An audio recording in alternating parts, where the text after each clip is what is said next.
तो हाँ जी सर जी, आपने इस लड़के की अर्त्रा दास की मुझे कुंडली भेजी है। और अभी इस लड़के की जो उम्र है वो 4 साल के आसपास है। 4 साल का अभी छोटा लड़का है। अब इस वाले की इसकी कुंडली है कैसी? इसकी कुंडली में मंगल मुझे अच्छा लगा है। राहु केतु उच्च के हैं, ये भी एक अच्छी बात है। शनि अपने घर में बैठा है। गुरु अपने घर में बैठा है। ये और बुध मित्र राशि में, ये तो ग्रह इसके अच्छे हैं। इसकी कुंडली में दो ग्रह मुझे लगे हैं बहुत ज्यादा खराब। जिसमें से पहला ग्रह है शुक्र। एक तो 8वें घर में ऊपर से नीच का बैठा है, तो शुक्र इसका है बड़े लेवल पे खराब। दूसरा ग्रह सूर्य खराब है जो कि नीच का बैठा है। तो दो ग्रह इसके भाई खराब हैं। बाकी ग्रह अच्छे हैं। और अब आपको मैं विस्तार में समझाऊंगा। और जैसे कि देखो जी, आपने कुंडली मेरे से पहले बना रखी है। मैंने आपको बताया था कि कुंडली में होते हैं 12 घर। और वो 12 घर यहाँ पे मैंने दोबारा लिख रखे हैं। एक और मैं थोड़ा सा रिपीट दोबारा कर देता हूँ। ये जो एक लिखा है ये है इस लड़के का कुंडली का पहला घर। और पहले घर से इस लड़के का हम शरीर देखेंगे। इसकी हेल्थ कैसी होगी, स्वभाव कैसा होगा, रंग रूप कैसा लड़के का होगा, सर मस्त कैसा होगा, पहले घर से देखेंगे। दूसरे घर से लड़के का धन जोड़ना, परिवार का सुख, वाणी देखेंगे। तीसरा घर छोटे भाई बहन।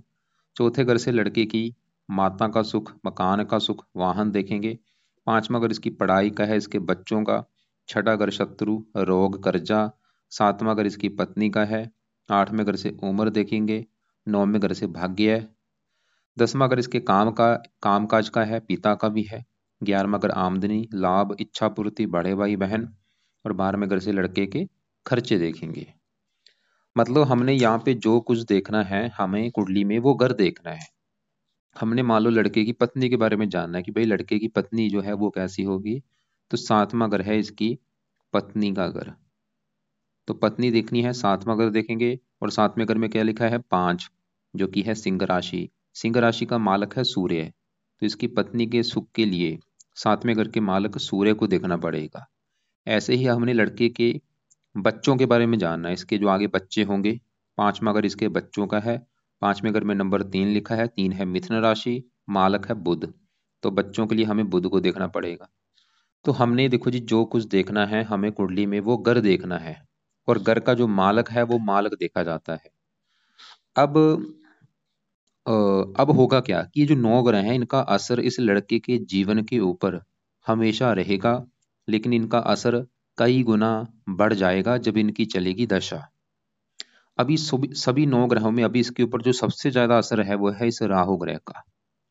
है इसके ऊपर देखो जी सभी ग्रहों का असर आज भी इसके ऊपर शुक्र का असर है, बुध का असर है, सभी ग्रहों का आज भी असर है। उनका असर थोड़ा सा है। लेकिन इसके ऊपर जो राहु का असर है वो कई गुना ज्यादा है। क्यों? क्योंकि राहु की इसके ऊपर चली हुई है बड़ी महादशा। और राहु की ही चली है अंतरदशा। महादशा तो चली है 5वां महीना 24 में। खत्म कब होगी? 42 में। 18 साल की दशा राहु की अभी चली है, 3-4 महीने हुए हैं अभी। पूरे 18 साल चलनी है। और जो अंतरदशा होती है वो छोटी होती है, वो भी देखो 5 महीना 24 से चली है और ये 27 में खत्म होगी। तो सभी ग्रहों में सबसे ज्यादा इसके ऊपर असर राहु का है। उसकी अभी हम बात करेंगे कि वो कुंडली में अच्छा, मतलब राहु जो है इसका अच्छा है या बुरा है, अच्छे फल देगा या बुरे फल देगा, इसका जानना सबसे जरूरी है हमारे लिए। तो राहु देखो जी इसका बैठा है कुंडली में यहाँ पे चौथे घर में। राहु जिसकी दशा है वो इस कुंडली के चौथे घर में बैठा है। और चौथा घर किसका पहले वो समझो। चौथा घर इस लड़के की माता का घर है। इसकी माता कैसी होगी भाई? चौथा घर देखेंगे। इसका मकान कैसा होगा लड़के का? चौथा घर देखेंगे। इसका वाहन कैसा होगा? चौथा घर। चौथे घर से इस लड़के की भूमि, जमीन, जायदाद, नौकर चाकर, ये चौथे घर से देखेंगे। घरेलू सुख कैसा होगा? चौथा घर। घर का माहौल कैसा होगा? चौथा घर। घर की जरूरतें पूरी होंगी जो नहीं? चौथा घर देखेंगे। और आपको देखो जी मैंने अभी क्या बोला था, घर का मालिक देखना है। तो चौथे घर के बारे में जानना है, माता, मकान, वाहन के बारे में। तो चौथे घर में क्या लिखा है? 2, जो कि है वृष राशि। मालक बना शुक्र। तो हमें चौथे घर के बारे में जानने के लिए शुक्र को देखना पड़ेगा कि शुक्र अच्छा है या बुरा है। और शुक्र के अलावा चौथे घर में राहु बैठा है, राहु को भी देखना पड़ेगा। टोटल 2 ग्रह देख के डिसाइड होगा इस लड़के की माता, मकान, वाहन के बारे में। चौथे घर में बैठे राहु को और चौथे घर का मालिक शुक्र को। तो पहले मैं शुक्र की बात करूं कि वो अच्छा है या बुरा है, तो शुक्र इसका है बहुत बड़े लेवल पे खराब। क्यों? 2-3 कारणों से खराब है। एक तो शुक्र खराब होने का कारण कि वो कुंडली के 8वें घर में बैठा है, खराब घर में। ऊपर से 8वें घर में जो 6 लिखा है, कन्या राशि में नीच का बैठा है। ये सबसे बड़ा कारण खराब होने का ये नीच का बैठ है। कि जो 9 ग्रह देखो जी होते हैं, अगर अपने घर में बैठे हैं बहुत अच्छे फल देते हैं, दोस्त के घर में बैठे हैं फिर भी अच्छे फल देते हैं, उच्च के बैठे हैं फिर भी अच्छे फल देते हैं। लेकिन अगर ये ग्रह किसी दुश्मन के घर में चले जाएं अच्छे फल नहीं देते, और अगर ये ग्रह नीच के बैठ जाएं तो भाई बड़े लेवल पे बुरे फल देते हैं। तो शुक्र क्यों खराब है? नीच का बैठने की वजह से। एक तो देखो जी 8वां घर ऊपर से नीच का है, और इसके ऊपर दृष्टि किसकी पड़ रही है? राहु की दृष्टि पड़ रही है, मंगल की दृष्टि पड़ रही है, पापी ग्रहों की दृष्टि भी पड़ रही है। इसकी वजह से और खराब हो चुका है। अब क्या खराब फल देगा? शुक्र किस घर का मालिक था? चौथे घर का। तो शुक्र इस लड़के को चौथे घर को लेकर दिक्कतें पैदा करेगा। जैसे चौथा घर माता का है, तो माता के घर का मालिक शुक्र नीच का बैठा है, इस लड़के को माता को लेकर दिक्कतें आएंगी बहुत ज्यादा। क्या दिक्कतें आएंगी मुझे भाई कन्फर्म नहीं कि वो दिक्कतें क्या आएंगी, कोई ना कोई दिक्कतें तो आएंगी। एक तो इसकी माता बीमार जरूर होगी, शुक्र इसकी माता को बीमार करेगा। एक तो क्या बीमारी देगा? इसकी माता को कोई गुप्त रोग दे सकता है, गुप्त अंगों से रिलेटेड माता को बीमारी जो होगी गुप्त अंगों से रिलेटेड होगी।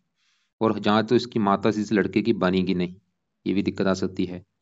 और माता से लड़ाई झगड़े होंगे, मतलब शुक्र एक तो इसकी माता को बीमार करेगा, और माता से मनमुटाव भी होगा लड़के का, माता से मतलब लड़ाई झगड़े होना, कोई माता को कष्ट भी होगा, माता को लेकर दिक्कतें आएंगी शुक्र की वजह से। चौथा अगर मकान का है, शुक्र इसको मकान को लेकर दिक्कतें पैदा करेगा। जहाँ तो अपना मकान होगा नहीं, जहाँ मकान ले भी लिया मकान को लेकर दिक्कतें परेशानियां, मकान को लेकर कोई विवाद होना। चौथा अगर मैंने बोला था भूमि जमीन जायदाद का, तो चौथे घर का माल शुक्र खराब है तो इसको भूमि जमीन जायदाद को लेकर दिक्कतें आएंगी। चौथा अगर घर का माहौल, घर में क्लेश होगा, घर की जरूरतों को लेकर दिक्कतें। शुक्र वाहन का भी कारक, इसको वाहन संबंधी भी दिक्कतें काफी आएंगी। जहाँ तो वाहन से एक्सीडेंट हो जाना, या वाहन का चोरी हो जाना, जो जहाँ वाहन के ऊपर इसका खर्चा होता रहेगा, इसकी जो गाड़ी जब कार होगी, मतलब कार जब बाइक होगी, उसको लेकर दिक्कतें बहुत सारी आएंगी इसको। उनका चोरी होना, या उनसे एक्सीडेंट होना, या उनके ऊपर खर्चा फजूल का ज्यादा होना। अब शुक्र इस कुंडली में एक और घर का मालिक है, इस 9वें घर का। ये जो 9वां घर है, 9वें घर से इस लड़के का हम भाग्य देखेंगे। ये लड़का भाग्यशाली कितना होगा, 9वां घर देखेंगे। 9वें घर में क्या लिखा है? 7, जो कि तुला राशि, मालक शुक्र नीच का बैठा भाग्यशाली। देखो 9वें घर का मालक शुक्र, मतलब 9वां घर भाग्य है, तो 9वें घर का मालक शुक्र भाग्यश है और वो नीच का बैठा है, क्या होगा? भाग्य भंग योग बना भाई। इस लड़के का भाग्य साथ नहीं देगा, इसको भाग्य संबंधी काफी दिक्कतें आएंगी। 9वां घर पिता का होता है, पिता से भी मनमुटाव होना, पिता को लाइफ में दिक्कतें परेशानियां आना। और इसके अलावा शुक्र पत्नी का कारक है, विवाह का कारक। इस लड़के को पत्नी संबंधी भी दिक्कतें आएंगी बहुत सारी, पत्नी से लड़ाई झगड़े होना, पत्नी का बीमार होना, पत्नी से प्रेम ना मिलना। और शुक्र 8वें घर में बैठे ही शुक्र भी इस लड़के को खुद को भी बीमार करेगा, इसको भी कोई गुप्त रोग दे सकता है, गुप्त अंगों से रिलेटेड, ये पक्का कन्फर्म है। माता को भी गुप्त रोग हो सकता है, और इस लड़के को, माता को चाहे हो चाहे ना हो, लेकिन लड़के को गुप्त रोग होने के काफी योग हैं। कब होगा? शुक्र की दशा में। अभी राहु की जो महादशा, इसमें शुक्र की जो अंतरदशा आएगी आएगी, ये 35 में चलेगी 38 तक। ये 3 साल की दशा में इसको गुप्त रोग हो सकता है, गुप्त अंगों से रिलेटेड, पेशाब में कोई दिक्कत आना, वीर्य लिंग अंडकोश, कोई न कोई छोटा मोटा गुप्त रोग हो सकता है। तो शुक्र के भाई बहुत सारे बुरे फल हैं। मैं एक बार फिर बोल देता हूँ क्या क्या बुरे फल बोले हैं। माता, मकान, वाहन, भूमि जमीन जायदाद, नौकर चाकर को लेकर दिक्कतें, पत्नी संबंधी दिक्कतें, विवाह में दिक्कतें, भाग्य की हानि, पिता संबंधी दिक्कतें, गुप्त रोग होना। लेकिन अब मेन सवाल कि भाई शुक्र कोई लड़का सही कैसे करे? क्योंकि अभी तो देखो जी 4-5 साल का लड़का है, ये पाठ पूजा तो कोई करेगा नहीं। लेकिन ये जब वो बड़ा हो जाएगा 7-8 साल का, तो जो अभी मैं पाठ पूजा बताने वाला हूँ वो इस लड़के से आपने करवाने हैं, वो बाद में शुरू कर देना जब ये मतलब पढ़ने लिखने का लायक हो जाएगा। तो क्या क्या उपाय हैं? पहला उपाय है, ये लड़के से शुक्र कवच का पाठ आपने करवाना है। दूसरा है शुक्र स्रोत का पाठ, 2-2 मिनट के पाठ है। ये लड़का जब बड़ा हो जाएगा उसको बोलो कि ये पढ़ लिया करे, नहीं पढ़ने आते ऑडियो लगा के ये सुना करे। तीसरा है शुक्र का दान। अब ये दान देखो जी, वो तो अभी ये कर ही देगा, मतलब इसके हाथों से शुक्र की वस्तु इसको दे दो, दान कर दो, जहाँ इसके हाथ लगवा के कोई परिवार का मेंबर ये दान कर दिया करे। कब करना है? हर शुक्रवार को। हर शुक्रवार को शुक्र की जो वस्तुएं हैं उनका दान इसके सर के ऊपर से वार के या इसके हाथ लगवा के शुक्र से प्रार्थना करना कि हे शुक्र देवता जी, आपका ये जो दान है वो हम अपने बेटे इसके लिए कर रहे हैं, ताकि आपका बुरा फल हमारे बेटे को ना मिले। चौथा उपाय, शुक्र की जो देवी है वो है माता लक्ष्मी जी। तो इस लड़के को भाई माता लक्ष्मी जी के मंदिर लेके जाते रहो। जब भी कभी टाइम लगे माता लक्ष्मी जी के, जैसे खासकर शुक्रवार को माता लक्ष्मी जी के मंदिर लेके जाओ माथा टेकने। जब या फिर ये जब बड़ा हो जाएगा इसको बोलो कि माता लक्ष्मी जी का पाठ पूजा किया करे ये लड़का। पांचवा पाए, जब ये लड़का बड़ा हो जाएगा इसको शुक्रवार का व्रत रखने के लिए बोल देना। शुक्रवार का व्रत रखा करे, कथा करे, आरती करे। अभी तो चलो, अभी जो देखो अभी आप क्या उपाय करवा सकते हो, अभी आप इसके शुक्र का दान करवा सकते हो, या माता लक्ष्मी जी के मंदिर लेके जा सकते हो। ये तो अब आप चलो करवा लो अभी जो उपाय आपको लगता है। बाकी जो दूसरे उपाय जो पाठ है वो जब ये बड़ा हो जाए उससे उस समय करवा देना। व्रत रखना, कथा रखना वो उस समय कर लिया करेगा। परफ्यूम कम लगाया करे ये लड़का। चमकीले रंग बिरंगे कपड़े कम यूज करे, ये भी नोट कर लेना। खासकर शुक्र की दशा में सावधानी ज्यादा बरतनी है। जब इसकी आगे दशा आएगी जो जो कि मैंने अभी बोला था 2035 में चलेगी ये दशा, 38 में खत्म होगी। 3 साल की जो दशा होगी वो दिक्कतें आएंगी उस समय ज्यादा। तो हमने क्या देखा कि शुक्र इसके लड़के के चौथे घर का मालक है, जाके 8वें घर में नीच का है। अब चौथे घर में राहु को भी देखना पड़ेगा, चौथे घर के बारे में जानना है। और ऊपर से इसकी राहु की दशा भी स्टार्ट हो चुकी भाई, मतलब इसके ऊपर सबसे बड़ा अभी जो असर है वो राहु का है। तो राहु बैठा है चौथे घर में, यहाँ पे जो 2 लिखा है वृष राशि में राहु उच्च का बैठा है, जो कि एक बहुत बड़ी अच्छी बात है। उच्च के ग्रह बहुत अच्छे होते हैं। तो राहु तो भाई चौथे घर का अच्छा करेगा, वो ये दिखा रहा है। मतलब चौथा घर है माता, मकान, वाहन। तो राहु तो ये दिखा रहा है कि लड़के को माता, मकान, वाहन का सुख अच्छा मिलेगा, राहु ये दिखा रहा है। लेकिन देखो जी, राहु फिर भी मैंने ऐसी कुंडलियां देखी, राहु चाहे चौथे घर में उच्च का हो फिर भी थोड़ा सा चौथे घर को खराब कर देता है। जैसे चौथा घर माता का है, राहु भी यहाँ पे थोड़ा सा ज्यादा नहीं, माता से मनमुटाव होना, माता का बीमार होना, ऐसी दिक्कतें राहु भी पैदा करेगा। चौथा घर मकान का है, वैसे मकान का सुख अच्छा है, फिर भी मकान को लेकर थोड़ी बहुत दिक्कतें आना, वाहन को लेकर दिक्कतें आना, ये राहु की दशा में दिक्कतें थोड़ी बहुत आएंगी। क्योंकि कारण क्या है, चौथे घर का मालक शुक्र खराब है। अगर शुक्र बहुत अच्छा होता राहु भी चौथे घर का अच्छा कर देता। और चौथा घर जन्मभूमि का, ये लड़का जन्मभूमि पर टिकेगा नहीं, इसको अपनी जन्मभूमि छोड़नी पड़ेगी, ये पक्का कन्फर्म है। जहां पे इसका जन्म हुआ, आपने ये लिख रखा है बर्दवाज लिख रखा है, बुर्दवान। ये जो बुर्दवान है इसको छोड़ेगा ये लड़का, इससे छोड़ के दूर जाएगा यहाँ से। दूर का मतलब चाहे वो कोई दूसरी कंट्री है, चाहे इसका अपना ही देश। और इसको फायदा भी होगा, जितना ये जन्मभूमि से दूर जाएगा वहां पे इसको मकान वान का सुख अच्छा मिलेगा अगर जन्मभूमि से दूर जाता है।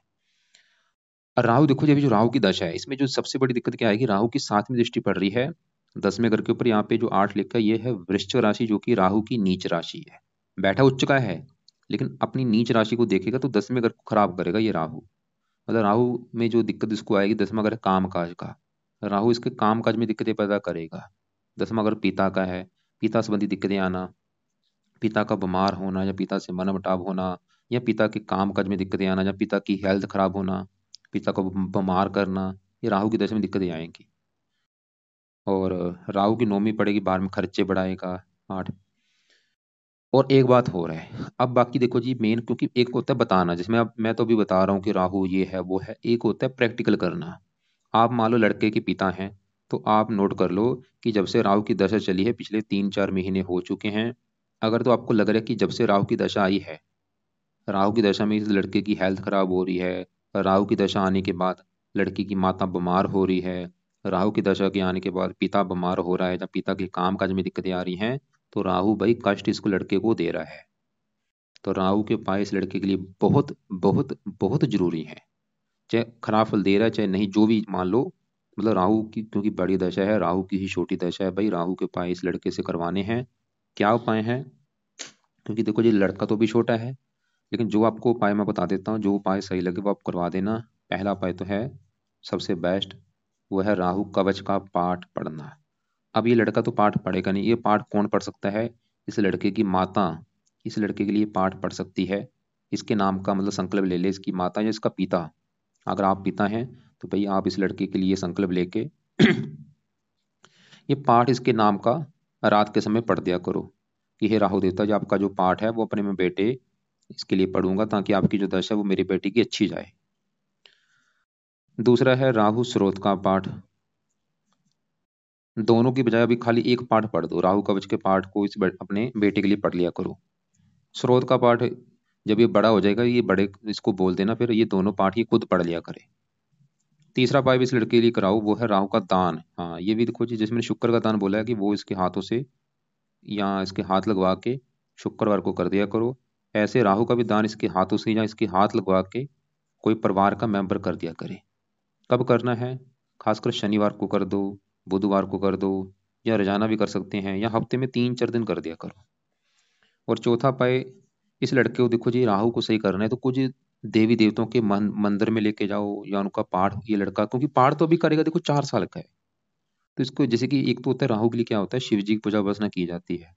अगर ये बड़ा होता है, इसको मैं बोल देता कि भाई आप शिव जी का मंत्र आप करो, लेकिन ये तो बच्चा है, क्या करेगा? तो इसके लिए इसको क्या करो, शिव जी के मंदिर में लेके जाया करो। जब भी कभी आपका टाइम लगे वहां पे माथा टेकने इसको लेके जाओ, या हनुमान जी के मंदिर लेके जाओ। अगर बड़ा होता है, इसको मैं बोलता कि हनुमान चालीसा पढ़ो, अब ये तो पढ़ेगा नहीं, तो इसलिए यही है कि आप इसको हनुमान जी के मंदिर भी लेके जा सकते हैं, या दुर्गा जी के मंदिर लेके जा सकते हो।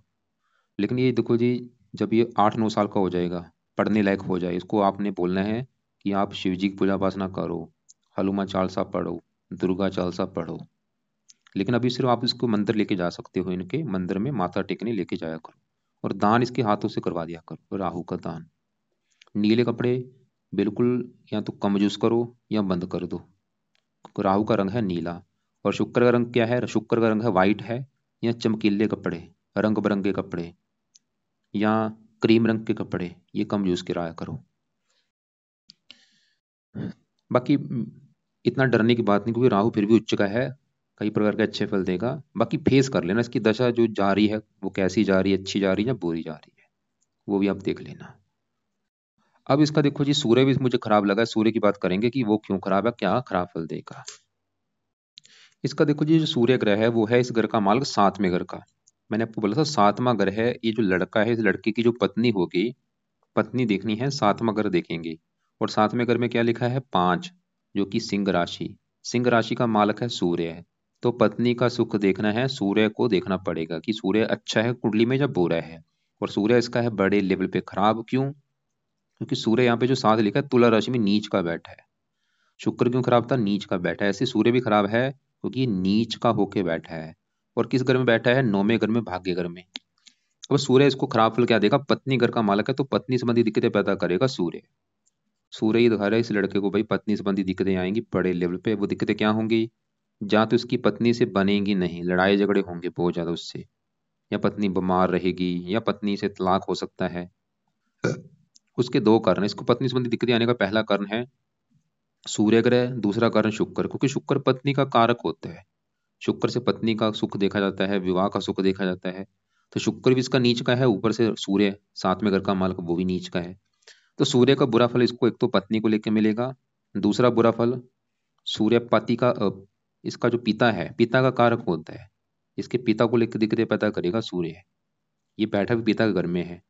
पिता से मनमुटाव होना, पिता का बीमार होना, पिता को कष्ट होना, पिता के काम काज में दिक्कतें आना। वैसे भी देखो जी, आपको अगर आप इसके आपने जो कुंडली बनाई है, आप इसके लड़के के पिता हैं, तो आपको भाई मैं ये बोलूंगा, आप ये नोट कर लो कि जब से ये लड़का पैदा हुआ है, आप देखो कि अगर आप इसके जन्म के बाद आपके काम काज में दिक्कतें आ रही हैं या नहीं। अगर तो आपको लग रहा है कि इसके पैदा होने के बाद आपके काम काज में दिक्कतें आनी शुरू हो चुकी हैं, आपकी हेल्थ खराब होनी शुरू हो चुकी इसके जन्म के बाद, तो ये सूर्य की वजह से है। और 9वें घर का मालिक शुक्र भी पिता संबंधी दिक्कतें पैदा करेगा। सूर्य नीच का बैठा है, सूर्य सरकारी कामों में दिक्कतें पैदा करेगा, सूर्य की दशा में दिक्कतें बढ़ेंगी। तो सूर्य 9वें घर भाग्य का, भाग्य की भी हानि करेगा इसके। भाग्य साथ नहीं देगा। 9वें घर का मालिक शुक्र वो भी नीच का है, 9वें घर में सूर्य वो नीच का बैठा है भाई, भाग्य की हानि होगी। तो सूर्य के भी उपाय जरूरी है भाई। तो सूर्य के भी देखो जी 3-4 उपाय हैं, जो उपाय आप अभी करवा सकते हैं वो करवा देना। पहला उपाय है लड़के से सूर्य को जल दिलवाया जाए। ये तो अभी दे ही देगा, हाँ, इसको जल दे दो। सूरज में निकल दो, उस समय इसको बोलो कि जल दे दे, या इसके हाथ पकड़ के सूर्य को जल दे देकर। दूसरा उपाय, सूर्य का दान कराओ इसके हाथों से। हर संडे को, जिस दिन संडे होगा, सूर्य की वस्तु लेके रख लो, इसके हाथ लगवा के वो सूर्य का दान आप कराओ हर संडे को सुबह के टाइम। ये भी लड़का उपाय कर लेगा भाई, ये भी आप मतलब ये दोनों उपाय तो इस लड़के से आप करवा ही सकते हैं। तीसरा उपाय है, वो जब ये बड़ा हो जाएगा तब कर लेगा, वो है सूर्य कवच का पाठ ये पढ़ लिया करे या इसको सुना करे। और भी इसका एक चौथा उपाय भी है, वो है सूर्य आदित्य हृदय स्रोत का पाठ पढ़ ले। तो चार उपाय हैं, सूर्य को जल देना, दान देना, ये तो भी कर देगा लड़का। जल रोजाना देना है, दान हर संडे को सिर्फ, और सूर्य कवच का पाठ जब ये बड़ा हो जाएगा पढ़ लेगा। और सूर्य का रंग है लाल, तो लाल कपड़े कम यूज करे, बल्कि लाल रंग का दान कर दिया करे। तो दान इसको देखो जी, मैंने शुक्र का बोला है, शुक्रवार को सूर्य का दान संडे को करा दिया करो। बाकी राहु की दशा है, भी राहु का दान करवा दिया करो जब भी टाइम आपका लगे। अब साथ में जो बुध बैठा है सवाल की, वो कैसा है? बुध इसका अच्छा है। बुध है इस कुंडली में इस घर का मालिक, पांचवें घर का, जो कि इसकी है संतान का घर। संतान देखनी है, पांचवा घर देखेंगे। पांचवा घर पढ़ाई का भी है, लड़की की पढ़ाई कैसी होगी। पांचवा घर, पांचवा घर बुद्धि का भी है। पांचवें घर में नंबर लिखा है 3, जो कि है मिथुन राशि, मालक बुध। बुध क्यों अच्छा है? एक तो वो घर अच्छा है नौमा, ऊपर से मित्र की राशि में बैठा है, शुक्र का घर है ये जो साथ लिखा है, शुक्र को अपना मित्र मानता है। और बुध इस कुंडली में योग कारक भी है। सूर्य इस कुंडली में मार्केश है। सूर्य खराब होने का कारण था एक नीच का है, ऊपर से मार्केश भी है। तो बुध अच्छे फल क्या देगा? संतान घर का मालिक है, संतान के लिए अच्छा है। गुरु की भी दृष्टि संतान घर के ऊपर है, इसको संतान का सुख वैसे अच्छा मिलेगा।